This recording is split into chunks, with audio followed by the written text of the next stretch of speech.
Hello everyone, कैसे हैं आप सभी। आई होप आप सब अच्छे होंगे। मेरा नाम है प्राची और आप सभी का वेलकम है हमारे चैनल सिलेक्शन मेट पर।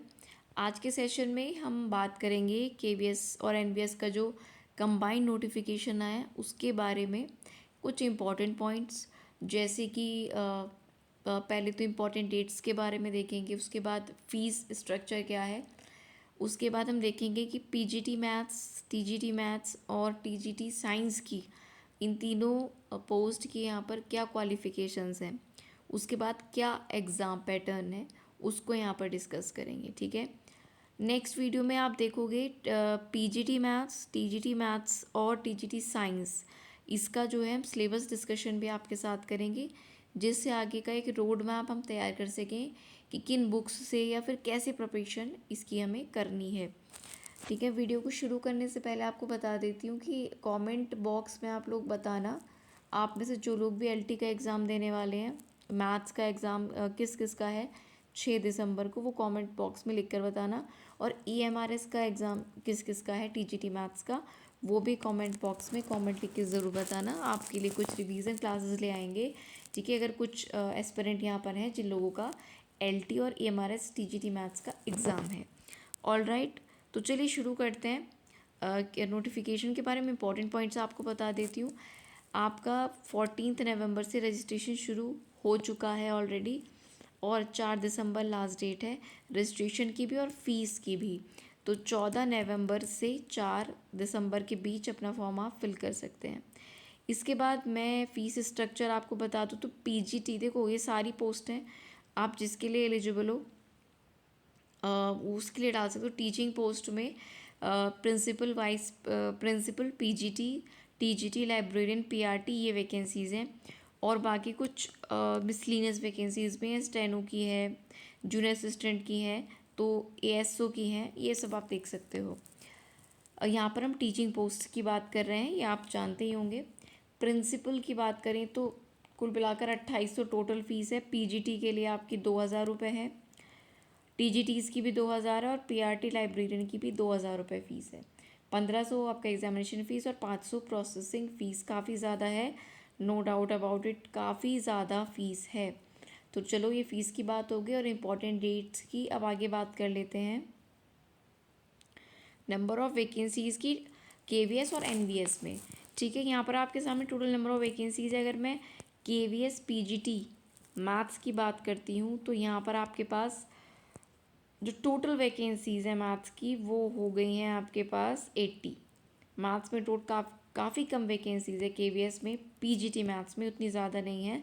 ठीक है। कितनी वैकेंसीज़ हैं टोटल? 80 हैं, जिनमें 33 क्या हैं, जनरल कैटेगरी के हैं। आगे अगर मैं बात करूँ तो एनवीएस में कितनी वैकेंसीज़ है मैथ्स की, पीजीटी मैथ्स में एनवीएस की टोटल है 167, इसमें ज़्यादा वैकेंसीज़ हैं एनवीएस में पीजीटी मैथ्स की। इसके बाद आगे हम देख लेते हैं टीजीटीज़ में, है ना, टीजीटी मैथ्स की केवीएस और एनवीएस में कितनी वैकेंसीज़ हैं। तो टीजीटी मैथ्स की टोटल वैकेंसीज़ आपके पास है 413 और एनवीएस में कितनी है 279। ठीक है। एनवीएस में टीजीटी मैथ्स की 279 यानी लगभग 280 वैकेंसीज़ हैं, और केवीएस में टीजीटी मैथ्स की लगभग 413 डबल लगभग वैकेंसीज़ हैं। ठीक है। तो केवीएस में ज़्यादा है टीजीटी मैथ्स की। ठीक है। तो ये हमारे पास टीजीटी मैथ्स की हो गई है। और टीजीटी साइंस की अगर हम बात करें तो टोटल है आपके पास टीजीटी साइंस की केवीएस में अगर हम देखें तो 177 है, और टीजीटी साइंस की एनवीएस में जो है वो 208 वैकेंसीज़ है। क्लियर हो गए, नंबर ऑफ़ वैकेंसीज़ हो गई। कैटेगरी वाइज आप देख सकते हो। ये पूरा नोटिफिकेशन आपको हमारे टेलीग्राम पर मिल जाएगा, जिसका लिंक डिस्क्रिप्शन में है। सिलेबस का भी पीडीएफ आपको शेयर किया जा चुका है, ये भी और सिलेबस का भी। तो डिस्क्रिप्शन में जाके टेलीग्राम पर आप ये पूरा पीडीएफ देख सकते हो। अब मैं आ जाती हूँ एजुकेशन क्वालिफ़िकेशन आपको इसके लिए क्या चाहिए उसके बारे में बात करते हैं। देखिए, मैं अगर एज लिमिट की आपसे बात करूँ तो पीजीटी के लिए जो एज लिमिट है वो है मैक्सिमम 40 इयर्स, टीजीटी के लिए है 35 ईयर, और पीआरटी की जो एज लिमिट है आपकी वो है 30 साल। बाकी जो कैटेगरी वाइज एज रिलैक्सेशन है वो केवीएस एनवीएस ने दिया है। और मोस्ट इम्पॉर्टेंटली विमेन की बात करूँ तो सभी विमेन कैटेगरीज़ के लिए 10 साल का एज रिलैक्सेशन है। तो पीजीटी की मैक्सिमम 40 साल, टीजीटी की 35 और पीआरटी की 30 साल है। अब मैं पीजीटी का अगर आपको एजुकेशनल क्वालिफिकेशन बताऊं तो सीधे सीधे पीजीटी में आपको आपने जो सब्जेक्ट है, ठीक है, जो इंटीग्रेटेड पोस्ट ग्रेजुएट कोर्स है एनसीटी रिकॉग्नाइज्ड यूनिवर्सिटी से कंसर्व सब्जेक्ट में किया हो कम से कम 50% मार्क्स के साथ। पीजी जो आपने किया हो, मान लीजिए मैथ से आप डाल रहे हो तो मैथ से आपका पोस्ट ग्रेजुएशन होना चाहिए। ओवरऑल 50% मार्क्स आपके होने चाहिए प्लस बीएड। ये सिंपल सी एक क्वालिफिकेशन है आपके पीजीटी के एग्ज़ाम के लिए। यहाँ पर देख सकते हो एक तो ये ग्रेटेड पोस्ट ग्रेजुएट हो गया 50% मार्क्स बीएड कंपोनेंट के साथ, या फिर master degree with at least 50% plus आपका क्या होना चाहिए, या तो इंटीग्रेटेड पीजी हो, ठीक है, या फिर आपका मास्टर डिग्री हो 50% में उसके साथ, और साथ में बीएड होना चाहिए। अच्छा, बीएड में भी कम से कम 50% मार्क्स होने चाहिए, या फिर 3 साल का इंटीग्रेटेड जो बीएड एमएड है इंटीग्रेटेड ये होना चाहिए। अगर बीएड नहीं है तो ये बीएड एमएड इंटीग्रेटेड होना चाहिए, इसमें भी कम से कम 50% मार्क्स। ये भी नहीं है तो 4 ईयर का इंटीग्रेटेड डिग्री, उसमें भी कम से कम 50% होना चाहिए आपके पास। तो ये आपकी क्वालिफिकेशन है।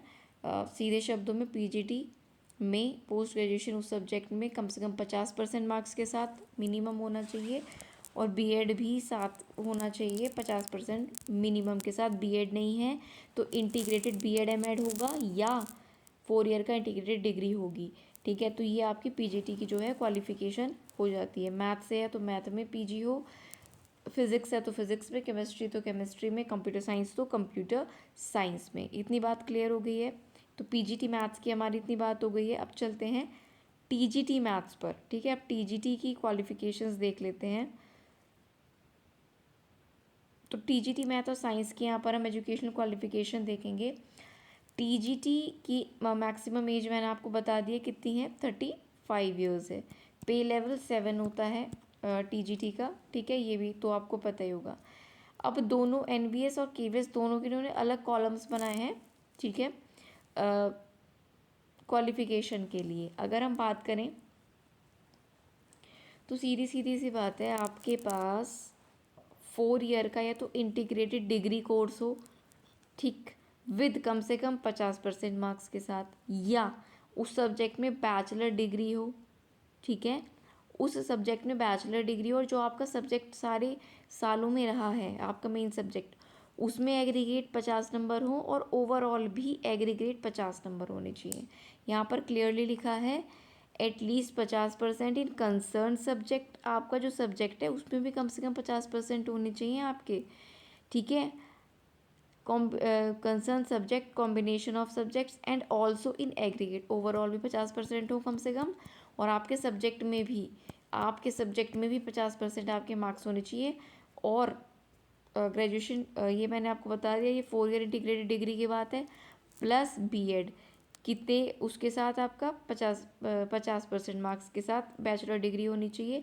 बीएड में भी कम से कम आपके 50% होनी चाहिए, या बीएड एमएड इंटीग्रेटेड है तो उसमें भी 50% होने चाहिए, या 1 ईयर बीएड स्पेशल एजुकेशन में है from rehabilitation council of India से, उसमें 50% मार्क्स होने चाहिए। यही जो क्वालिफिकेशन है आपकी, this is also for NVS. तो मैथ्स है तो आपके पास ओवरऑल मान लीजिए बीएससी मैथ से किया आपने, ये बीएससी कंप्यूटर साइंस है जिनमें आपके पास फिजिक्स होता है, मैथ होता है, कंप्यूटर साइंस होता है, वो भी एलिजिबल होते हैं इसके लिए, ठीक है।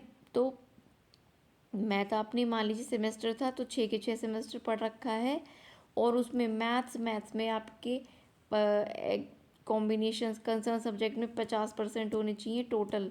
ये नहीं कि सब ओवरऑल एग्रीगेट भी 50% होना चाहिए, और सब्जेक्ट में भी कम से कम 50 होने चाहिए। सब्जेक्ट में 50 से कम होंगे तो काम नहीं चलेगा, क्योंकि यहाँ क्लियरली लिखा है at least 50% in concern subject combination of subjects and also aggregate, overall भी और सब्जेक्ट में भी, और प्लस बीएड या एग्रीगेटेड बीएड एमएड या 1 ईयर बीएड स्पेशल एजुकेशन, और ग्रेजुएशन में भी प्लस बीएड में भी कम से कम 50% मार्क्स होने चाहिए। एनवीएस दोनों का और केवीएस दोनों का सेम यही आपका जो है वो क्वालिफिकेशन है। अब सीधे सीधे आ जाते हैं जो इन्होंने डिटेल में लिखा है टीजीटी मैथ्स और टीजीटी साइंस के लिए, ठीक है। तो टीजीटी मैथ्स में इन्होंने लिखा है कैंडिडेट शुड हैव स्टडीड। इन्होंने बिल्कुल क्लियर नोटिफिकेशन दिया है इस बार बहुत अच्छे से तैयार करके कि आपको कोई कन्फ्यूज़न ही ना रहे, क्योंकि हर बार कुछ ना कुछ कन्फ्यूज़न सब्जेक्ट कॉम्बिनेशन को लेकर रहता था। तो टीजीटी मैथ्स वाले ध्यान से सुनिएगा, मैथमेटिक्स एज इलेक्टिव या main subject in least 3 year, कम से कम 3 सालों में आपने मैथ पढ़ा हो या 6 सेमेस्टर में मैथ पढ़ा हो, ठीक है, और 4 ईयर इंटीग्रेटेड डिग्री कोर्स आपका है तो, ठीक है। मैथमेटिक्स आपने मेन सब्जेक्ट पढ़ा हो या इलेक्टिव पढ़ा हो, तीनों के तीनों साल होना चाहिए, या सेमेस्टर सिस्टम है तो 6 के 6 सेमेस्टर होना चाहिए, या 4 ईयर का आपका मैथ्स में इंटीग्रेटेड डिग्री कोर्स होना चाहिए। मैथ वालों के लिए एक तो ये मैथ्स की बात हो गई, ये मेन सब्जेक्ट की मैथ ही बात हुई है कि मैथ आपका 3 के 3 साल हो या 6 के 6 सेमेस्टर हो या 4 ईयर वाला इंटीग्रेटेड डिग्री कोर्स हो, उसमें भी प्लस फिज़िक्स होना चाहिए कम से कम 1 साल पढ़ा हुआ या 2 सेमेस्टर पढ़ा हुआ, ठीक। 1 आउट ऑफ इनमें से केमिस्ट्री या इलेक्ट्रॉनिक्स या कंप्यूटर साइंस या स्टैटिस्टिक्स, ये भी आपने 1 साल या 2 सेमेस्टर पढ़ा हुआ हो, तो ये बात हो गई। इसके बाद एक कंडीशन ये है कि candidate with BSc honours in physics या बीएससी ऑनर इन केमिस्ट्री, वो इसके लिए एलिजिबल नहीं है। जिनका बीएससी ऑनर्स फिज़िक्स में और बीएससी ऑनर्स केमिस्ट्री में है वो एलिजिबल नहीं है, क्लियरली लिखा है इन्होंने। और एक क्वालिफिकेशन ये भी है कि candidate who have studied under choice based credit system with above subject combination, वो भी इसी सब्जेक्ट कॉम्बिनेशन से जिन लोगों ने आपका क्या किया है चॉइस बेस्ड क्रेडिट सिस्टम से किया है, तो इस कॉम्बिनेशन के साथ वो भी एलिजिबल है। तो क्या एलिजिबिलिटी है कि 3 के तीनों साल या 6 के 6 सेमेस्टर मैथ्स होना चाहिए, प्लस फिज़िक्स होना चाहिए, ईयरली सिस्टम है तो 1 साल कम से कम, सेमेस्टर सिस्टम है तो 2 सेमेस्टर में फिज़िक्स, प्लस 1 साल या 2 सेमेस्टर में ही या तो केमिस्ट्री हो या कंप्यूटर साइंस हो या स्टैटिस्टिक्स हो या इलेक्ट्रॉनिक्स हो। तो ये 3 कॉम्बिनेशन बन गए, मैथ्स प्लस फिज़िक्स। मैथ तो हर वर्ष होना चाहिए या हर सेमेस्टर में, फिज़िक्स आपका कम से कम 1 साल या कम से कम 2 सेमेस्टर, और कम से कम 1 साल या 2 सेमेस्टर में या तो केमिस्ट्री हो या इलेक्ट्रॉनिक्स हो या कंप्यूटर साइंस हो या स्टैटिस्टिक्स हो। तो ये चीज़, और प्लस आपका बीएड तो हो ही गया है, और इनमें जो भी आपने किया है उसमें कम से कम 50% मार्क्स ओवरऑल भी हों, और आपके अपने सब्जेक्ट मैथ्स में भी ओवरऑल 50% होनी चाहिए। अब साइंस पर आ जाओ, क्लियरली साइंस की भी एलिजिबिलिटी इन्होंने यहाँ पर दी है। इन्होंने बोला है कि candidate should have studied biology या लाइफ साइंस या बॉटनी या जूलॉजी एज ऑनर्स या मेन सब्जेक्ट। अगर आपने बायोलॉजी में ऑनर्स किया है, बीएससी ऑनर्स या बीए ऑनर्स, लाइफ साइंस में ऑनर्स है, बॉटनी में ऑनर्स है, जूलॉजी में ऑनर्स है या मेन सब्जेक्ट है, तो ये आपका 3 साल या 6 के 6 सेमेस्टर आपको पढ़ा होना चाहिए ग्रेजुएशन में, या आपने 4 साल का इंटीग्रेटेड डिग्री कोर्स किया हो। यानी कि या तो बायोलॉजी से 6 के 6 सेमेस्टर या 3 साल पढ़े हों, या लाइफ साइंस से 6 के 6 सेमेस्टर 3 साल पढ़े हों, बॉटनी या जूलॉजी से, इनमें से एक से, ठीक है, इनमें से एक से आपने 6 के 6 सेमेस्टर पढ़े हों या 3 के 3 साल पढ़े हों, एक तो ये हो गया। प्लस इनमें से following combination of subject for at least 1 year, इनमें से जो भी कॉम्बिनेशन है इनके साथ में ये कॉम्बिनेशन दिया है, और ये जो कॉम्बिनेशन है ये कम से कम आपने 1 साल या 2 सेमेस्टर पढ़ा हो, ये वाला कॉम्बिनेशन। कि अगर आपके पास मेन सब्जेक्ट, सुनो ध्यान से, मेन सब्जेक्ट बायोलॉजी या लाइफ साइंस था तो उसके साथ केमिस्ट्री और बॉटनी में या जूलॉजी में से एक, केमिस्ट्री प्लस बॉटनी या जूलॉजी में से एक आपने 1 साल तक या 2 सेमेस्टर तक पढ़ा हो, अगर आपके पास मेन सब्जेक्ट बायोलॉजी या लाइफ साइंस था। अगर आपके पास मेन सब्जेक्ट बॉटनी था तो केमिस्ट्री और जूलॉजी दोनों ही कम से कम आपने 1 साल या कम से कम 2 सेमेस्टर पढ़े हों। जूलॉजी मेन सब्जेक्ट है तो केमिस्ट्री और बॉटनी कम से कम 1 साल या 2 सेमेस्टर पढ़े हों। और ये जो CBCS वाली कंडीशन है ये भी इस कॉम्बिनेशन के साथ एप्लीकेबल होते हैं। तो बहुत ही क्लियरली मेंशन किया हुआ है यहाँ पर एलिजिबिलिटी को। तब भी अगर आपको कोई डाउट रहता है अबाउट दिस तो आप कमेंट बॉक्स में पूछ सकते हो, एलिजिबिलिटी क्राइटेरिया से रिलेटेड कोई भी आपका अगर इशू रहता है। तो आई होप आपको ये चीज़ें यहाँ पर अच्छे से क्लियर हो गई होंगी। क्लियर है? चलिए बढ़ते हैं हम अब पेपर पैटर्न की तरफ। ओके, पेपर पैटर्न पर चलते हैं। उससे पहले एक बात मैं आपको बताना भूल गई हूँ जो कि बहुत इम्पोर्टेंट है। यहाँ पर आपका सब्जेक्ट कॉम्बिनेशन मैंने बता दिया, BA BSc जो भी जिसमें आपका रहा, साथ ही साथ आपका BEd हो गया और दोनों में 50-50% होने चाहिए।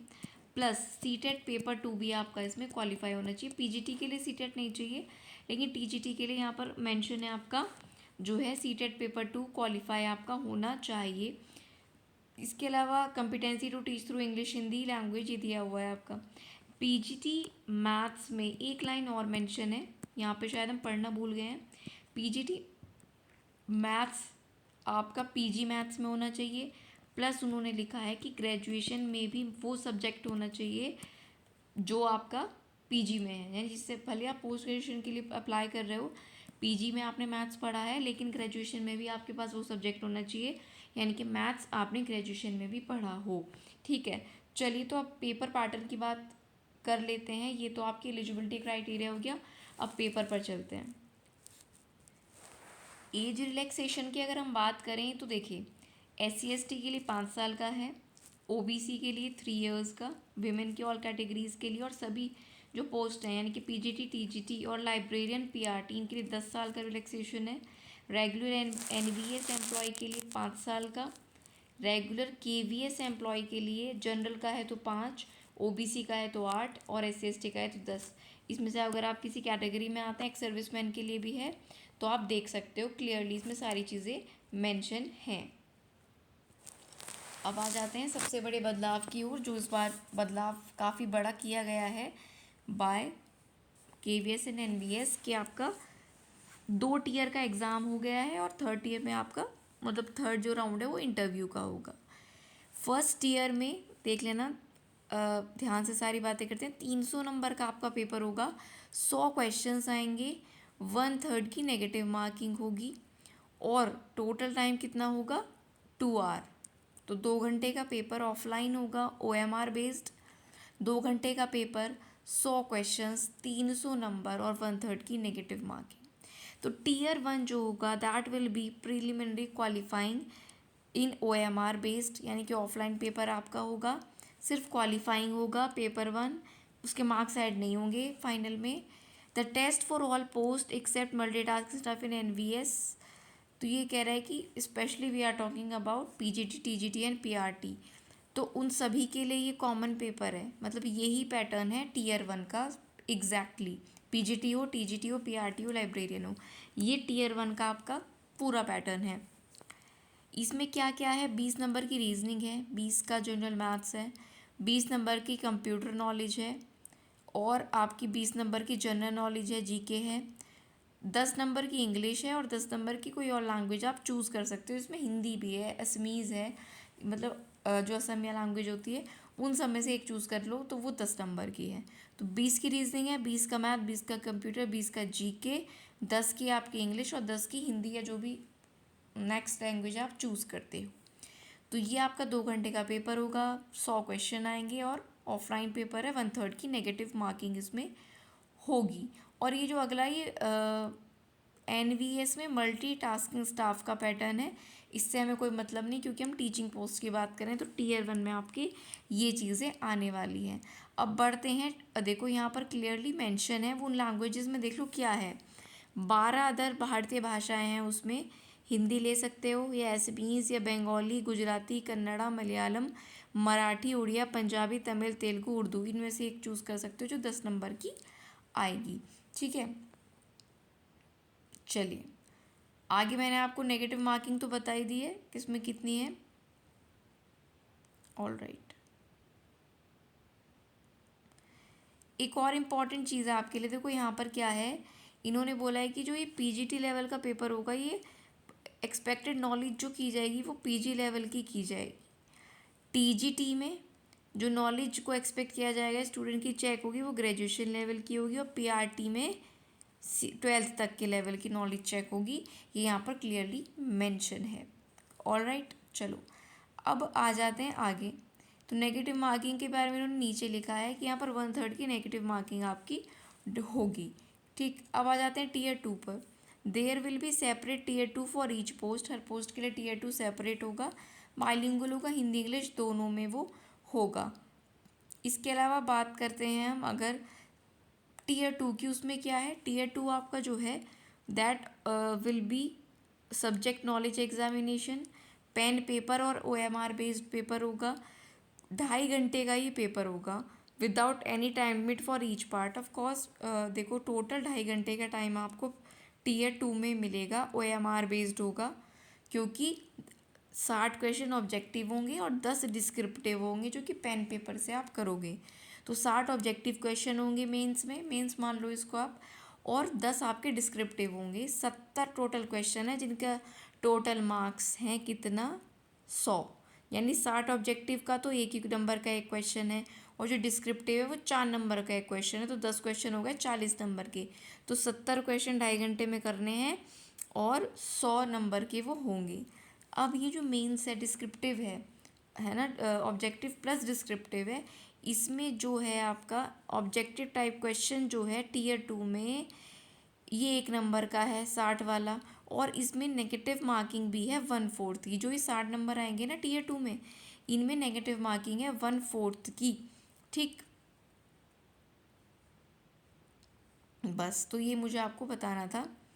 बाकी यही आपके लिए मेन चीज़ है। टीयर 1 और टीयर 2 आपका यहाँ पर हम डिस्कस कर चुके हैं, पेपर पैटर्न जो रहने वाला है। अच्छा, इसमें एक इम्पॉर्टेंट पॉइंट ये भी है कि tier 1 will be screening test to short list the candidate for tier 2 in ratio of 1:10। मतलब एक सीट पर 10 लोगों को सिलेक्ट किया जाएगा पेपर 1 में, और वो जो टीयर 2 में बैठेंगे, ठीक है, 1:10 के रेशियो में टीयर 1 से टीयर 2 के लिए स्टूडेंट्स को सेलेक्ट किया जाएगा। ये आप उस हिसाब से जो है बच्चे लिए जाएंगे, ठीक है। तो टीयर 1 से तो 1:10 के रेशियो में स्टूडेंट को सेलेक्ट किया जाएगा। टीयर 2 में, ठीक है, for interview candidate shortlisted from tier 2 in ratio of 1/3, एक सीट पर 3 बच्चों को लिया जाएगा टीयर 2 में जो इंटरव्यू के लिए सेलेक्ट होंगे, ठीक है। तो ये हमारी मोस्टली अपनी जो पोस्ट हैं टीचिंग की उनके लिए बात चल रही है। बाकी जो स्किल टेस्ट वाले हैं वो 1:5 के रेशियो में लिए जाएंगे, जिनका स्किल टेस्ट होना है, जो अदर पोस्ट हैं। जो ये हमारी PGT TGT और PRT की है, 1:3 के रेशियो में फॉर इंटरव्यू लोग सेलेक्ट किए जाएंगे। ऑलराइट। अच्छा, और इन्होंने कुछ इंपॉर्टेंट पॉइंट्स लिखी हैं कि एलोकेट कैसे किए जाएंगे KVS और NVS। इन्होंने लिखा है after preparation of merit list, ठीक है, कैंडिडेट्स की, उनसे क्या पूछा जाएगा, उनकी प्रेफरेंस के लिए। मान लो उन्होंने क्या, हु विल बी कंबाइंड, जो भी कंबाइंड मेरिट लिस्ट में होंगे KVS की भी और NVS की भी सेम पोस्ट के लिए, ठीक है, या फिर एक से ज़्यादा पोस्ट के लिए, KVS में भी सेलेक्ट हैं NVS में भी, तो उनसे उनकी प्रेफरेंस पूछी जाएगी लिंक के द्वारा कि आप किस में जो है जाना चाहते हैं। A certain notified period in the login of application form candidate will be presented tier 2 and of course उनकी जो मतलब वो किस में प्रेजेंट होंगे, टीयर 2 में भी और इंटरव्यू में भी। तो उनकी क्या पूछी जाएगी, प्रेफरेंस पूछी जाएगी, ठीक। Their preference, submit their preference of post NVS KVS in online portal, link of which will be available for a certain notified period to log in application form of candidate who will be present, जो tier 2 में थे और interview में भी थे। तो तब उनकी मेरिट बनेगी, ठीक है, जो एंड तक रहे उनकी मेरिट बनेगी। दोनों में आ गए NVS KVS में, उनकी प्रेफरेंस पूछी जाएगी कि वो कहाँ पर जाना चाहते हैं। फिर यहाँ पर लिखा है allotment of post and department will be done as per merit list and choice indicated by, जो भी एस्पिरेंट होगा। Request for change in choice जो होगी वो एक्सेप्टेड नहीं होगी। आपने जो चॉइस फिल करी है वही एक ही बार की मान्य होगी। No waiting list shall be maintained, कोई वेटिंग लिस्ट यहाँ पर KVS NVS प्रोवाइड नहीं कराएगा। सो गाइज, ये था आपका डिटेल नोटिफिकेशन, और जो मुझे आपको चीज़ें इंपॉर्टेंट बतानी थी, आई थिंक मैंने सब कुछ सम अप कर दिया है। अगर कुछ छूट गया है या आपका कोई कन्फ्यूज़न रहा है बताने के बाद भी, तो आप फ्रैंकली कमेंट बॉक्स में पूछ सकते हो, या फिर डिस्क्रिप्शन में टेलीग्राम का लिंक है वो ज्वाइन कर लेना। वहाँ पर अपनी कोई भी query exam related, qualification related पूछ सकते हो, किसी भी सब्जेक्ट में पूछ लेना, अगर आप किसी और सब्जेक्ट से भी हो, क्योंकि यहाँ पर पीजीटी मैथ्स, टीजीटी मैथ और साइंस को हमने डिस्कस किया। इन लोगों को कोई डाउट है तो वो हमसे पूछ सकते हैं।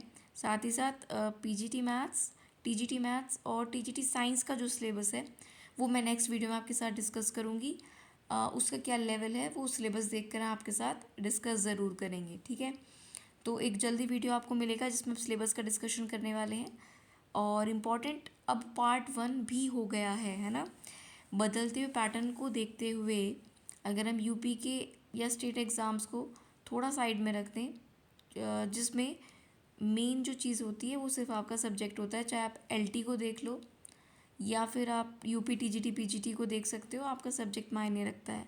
लेकिन प्री ट्रिपल एस भी 100 नंबर का जनरल पार्ट, यहाँ पर आपसे 300 नंबर का यानी कि 100 क्वेश्चंस जनरल पार्ट के पूछ रहा है।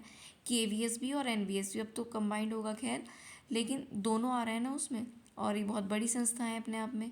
दैट मीन्स कि आपको जनरल पार्ट की अब तैयारी अगर आप नहीं करते तो आपको करनी होगी।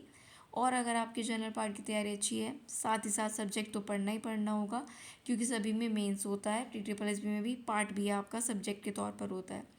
तो पार्ट ए पर भी उतना ही फोकस करिए जितना पार्ट बी पर कर रहे हैं। खास करके तब तक तो आपको दोनों ही पर फोकस करना है जब तक टीयर 1 होता है। टीयर 2 के लिए जितना फिर टाइम मिलता है आप अपने सब्जेक्ट पर ही ऑब्वियसली तब ध्यान देंगे। तो दोनों को बराबर तरीके से बढ़िया से पढ़ते रहिए, तो कहीं ना कहीं तो सिलेक्शन आपका डेफिनेटली हो जाएगा, ये उम्मीद रखिए और इसी मोटिवेशन से पढ़ते रहिए। मिलेंगे नेक्स्ट वीडियो में। वीडियो अच्छा लगा है तो please like the video, subscribe our channel, press the bell icon. यहाँ पर आपको बेस्ट से बेस्ट कंटेंट देने की हमेशा कोशिश की जाती है, कम समय में ज़्यादा चीज़ें देने की भी कोशिश की जाती है। तो वीडियो अच्छा लगा हो तो दोस्तों के साथ शेयर भी करिएगा। अगली वीडियो में मिलेंगे सिलेबस डिस्कशन के लिए, तब तक के लिए थैंक यू सो मच।